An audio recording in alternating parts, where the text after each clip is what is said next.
and welcome to another episode of IGSTS. I got something to say. Well, it's going down in Tinseltown. Everybody heard, and if you haven't, Magic has stepped down. So I'm gonna get into it with another IGSTS member by phone, SDot-1000. Let's see what he had to say about it all. Let's do it. And the only person stopping him was Genie. So he's like, look, hey, we need Lou gone. I need Ty Lue in here, blah, blah, blah. And then he went to Genie, and Genie was like, nah, that's not going to really work the way you think it's going to work. Lou didn't have a real fair shot.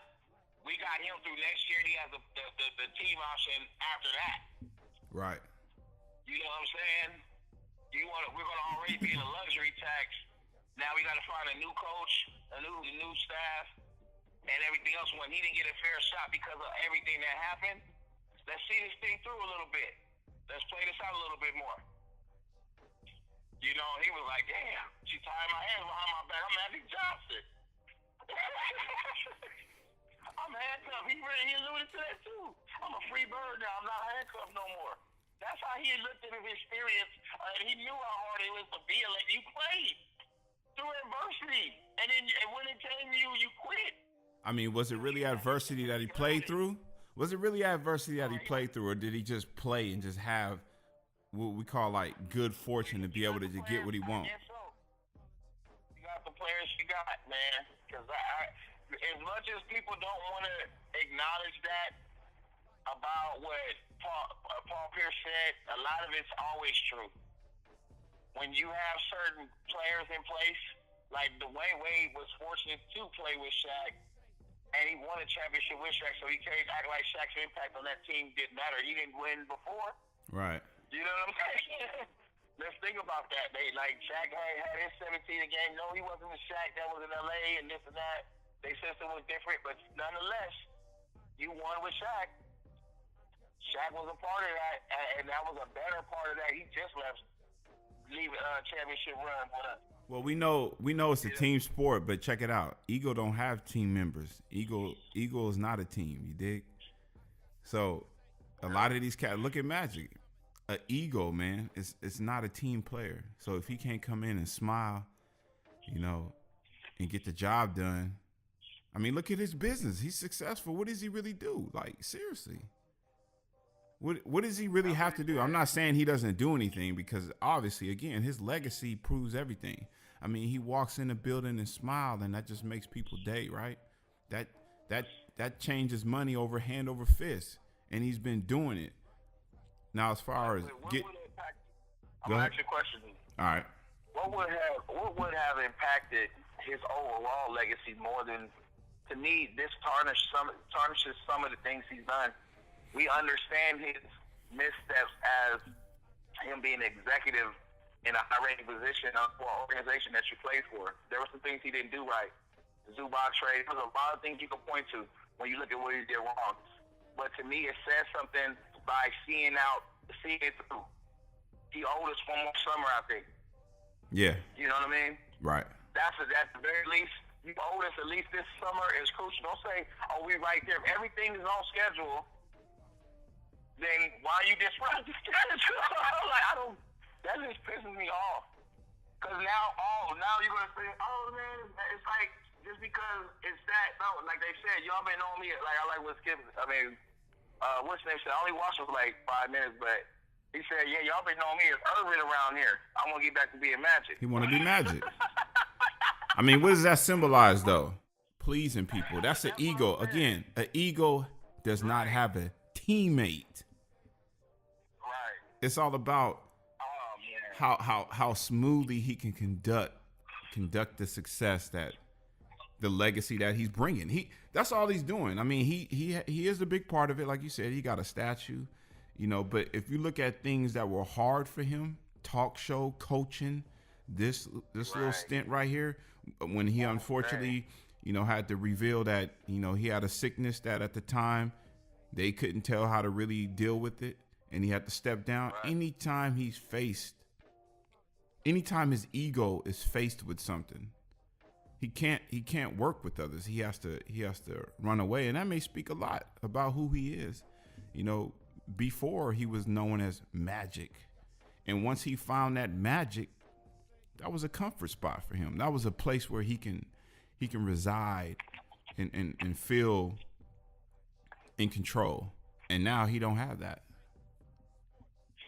All due respect to the brother, but you know, from this point of view, that's what it looked like. He absolutely. I always think about like when I'm at work and there's people in positions where you can tell they don't know what they doing, but they just talking that talk, you know. But you know, and they getting paid, and you like, man, why he keep coming to ask me stuff? You know what I'm saying? I'm over here, and all he got to do is go up there and smile and talk a good game. And because what he's bringing is, he's bringing in some, you know, something that was already set, and he's just using that to ride. He may not actually know what he's doing, but he knew where to tap in at, you know. So he brought it in, and man, I'm waiting to hear what LBJ got to say though, because it's like the Charlie Wilson, "You get no love, man." Oh man, he did everything. Man, LeBron, I like how LeBron, like that game. I'm invested in the game last night. He talking about, yeah, you know, I wanted to go see D Wade and Dirk and this and that. Like, why you not? That shows me right there again. That's what I'm talking about. We need somebody who's invested in the Lakers. Why are you kicking us when we're already down? Yeah. You know what I'm saying? Well, he don't see it like that though, Doc. By standards and everything else, at least like it'd be more like I left you in good hands. That's what he feel like in a sense. Like, yeah, you got LeBron, y'all good. I'm gonna go over here and talk to Ben Simmons, and you know what I'm saying, I want to be able to talk to Russell Westbrook and Serena Williams reached out to me and this and that. Yeah. That's all good and dandy, but no commitment. You played for this organization. You made promises. She fired her brother. Yeah. Her blood. Like, bro, this is good. This season was horrible by the standards. And LeBron got hurt for the first time in his career of significance.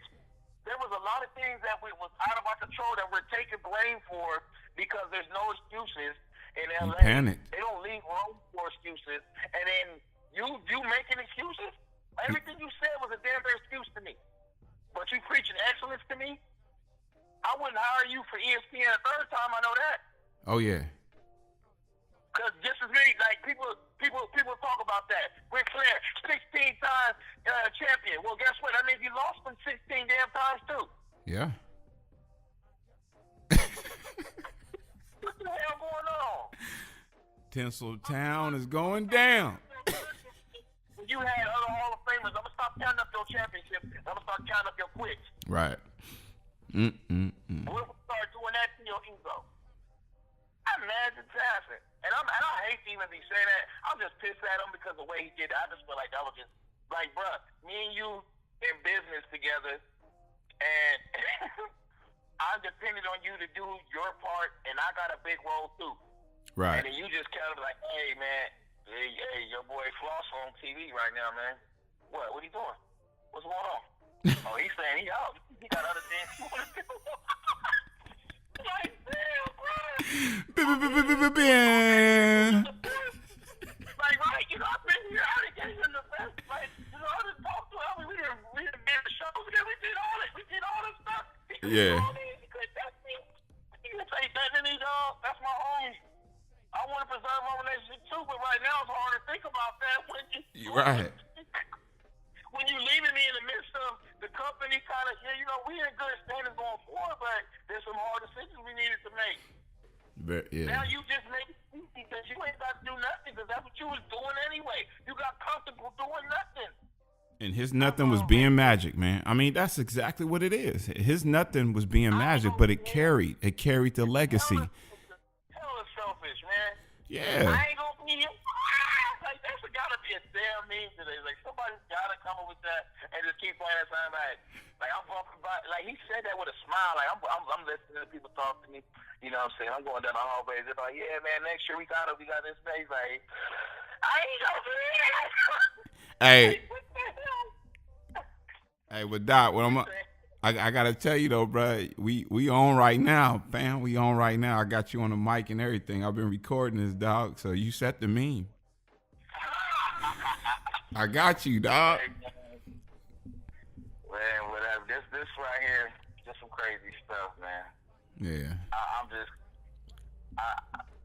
feel like you know, like we it's important. This summer was too important for the Lakers organization going forward to sit here and have one of your own. It's like they say that too. It's always your own. Yeah. You know what I'm saying? Look, it was our own. And he's like, I don't like the backstabbing and this and that. I'm like, what is this? When you sign up for a commitment and you don't see it through, knowing how important this was to her, to the organization, to future free agents, to see. Look, we're not gonna crumble under the pressures and the weight of everything the circumstances that we created for ourselves. Yeah. Some of this is self-inflicted wounds. You know, everything that you brought up for yourself, the bad decisions, the bad things that you brought up for yourself, and then on top of my bad decisions, you have to live. It's like when you give somebody advice, but you don't have to deal with the effects of it no more. Because that ain't my, I can tell you, yeah, bro, leave her. You know what I'm saying? Yeah. Bro, do this or bro, do that. But then, guess what? I ain't got to, if you do it and it ends up being a wrong decision, I ain't got to deal with that.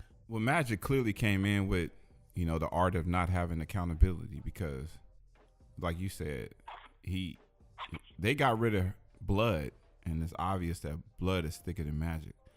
And all he had to do, he felt in the conversation, he felt that he could do better, and they said, all right, we take you up on that offer, man. You are Magic. Make the magic happen. And when you can't make the magic happen, what do? It's an exit wound, man. So here we go. Let's see what Rich Paul and LeBron's representatives have to say about this now, because he was tough too. Yeah, and you kind of created this stir up, this comeback, and you dip. Where's the substance? Where's it at? Like, is it all talk, or is it all smiles? We gotta say it's all smiles. He wasn't having fun. Who said it was gonna be fun? But the Lakers players wasn't having fun either. Nope, nobody was having fun. When you put them out, like Kuzma said, it was funner last year. Just the point of playing basketball. Basketball's supposed to be fun. These young guys come in, yeah, you could criticize them because they're on the phones now. And all of these different things. The era has changed. Things have changed. When you were, obviously playing at the height of your career, doesn't mean that basketball. They're still playing. They're still here. They're still engaged. They're still suited up. And it's like to criticize them unfairly without you obviously don't know them. Don't just criticize because I seen Kuzma go out there and play hard every night. He may not have been the guy, and that's what I'm saying. Like, define success. At some point, we're going to have to really define what that means to some degree and what it means for a struggling franchise. Don't define it when we're right now. Everybody's trying to figure out everything. Don't say Kuzma didn't develop as a player on a struggling team when he's putting up certain good numbers when no one expected nothing from him anyway. Like think about that. Like, he wasn't a top pick. No one expected anything from him. So to say he hasn't developed, it developed into what? Because if he was a person that you expected something from, he would have drafted way higher. Yeah. Facts. Lonzo didn't have an off season. He was rehabbing during the off season, and he came in and improved. That shows you going forward, and they just chose to shut him down, for the year. So it just shows that, what, we still have some pieces here, and then that's on Magic too. You have to bring that up too about the fact that Magic wanted this vision for the Lakers, the version of the Lakers that he wanted, and Lonzo was a part of it. They could have drafted De'Aaron Fox. They could have drafted a couple of other guys that they felt was a bit better. Now they're considering, look at the semester you left and the uncertainty of the Lakers because of the decisions you made, and now you don't want to be a part of that any longer. Well, yeah, there's no certainty no more. He can't do the magic. He didn't want to do the work. He figured once he gets all the people, everything will play its part, and it would all fix. And who would be able to, live up to this or validate this statue that he has outside? Because he's Magic. He Irvin. Well, he's Magic. Yeah, so now we're going to see how the rest of the media runs this story. And we'll be tuning back in over here at IGSTS. I got something to say. Man, Tinseltown, it's going down. Appreciate y'all for tuning in. Hit that subscribe, hit that like. You know what it is. IGSTS, I got something to say.